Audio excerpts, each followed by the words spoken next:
Bones, el mío nome é Ángel e soy del occidente de Asturias. El panorama actual del occidente de Asturias pode resumirse en mala xestión e abandono e controles nos zonas rurales, que fan que la xente moza emigre en busca de mellores oportunidades laborales ou académicas. Les males comunicaciones con el transporte público non ayuden a mellorar a situación, ya que mucha xente necesita facer uso del coche para facer algo tan básico como ir a mercar el pan, la leche ou outros produtos básicos de primeira necesidade. Este plan de vida que el PSOE impone al occidente de Asturias non é a única opción.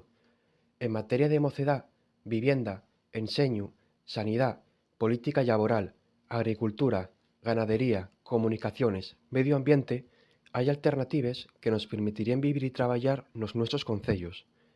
Les compañeres y compañeros d'Andechas Tour tienen clares esas alternativas de futuro para el occidente de Asturias.